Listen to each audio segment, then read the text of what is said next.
sometimes I can be fairly abrasive. Actually, I just want to talk about sandpaper today. I get a lot of comments and questions from people about what sandpaper do you use. There are lots of great sandpapers on the market, but the one that I tend to like is made by Mirka, and it's called Abranet.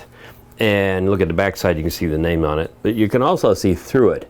And this is what I like. It's a mesh sandpaper, and so when you're sanding or whatever, it's easy to blow the dust out. It doesn't clog up as much, and it's really, really well made.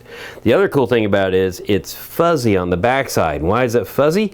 Well, because you can attach it to a Velcro pad like this.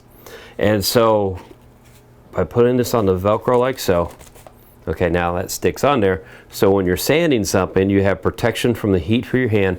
Also, the Velcro pad smooths out where you're touching the wood, so you're not putting an indentation from one finger. The pad makes it nice and smooth that way. So, how do we get to this point? Well, I like to buy my Mirka sandpaper from my friend Steve at turningwood.com. He's in Dallas, Texas.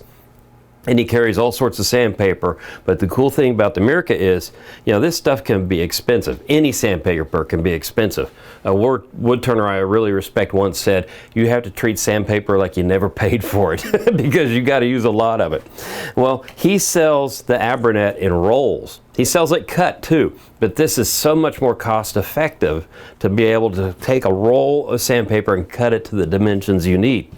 So I have a really, really complicated system down here on my table.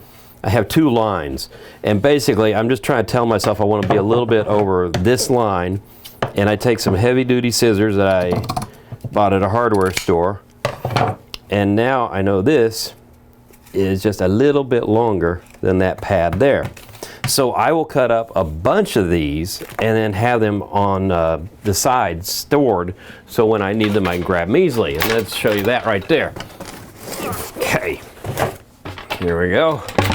So I have little bags and I label them with the grit that we have of the sandpaper, and then I put them in here.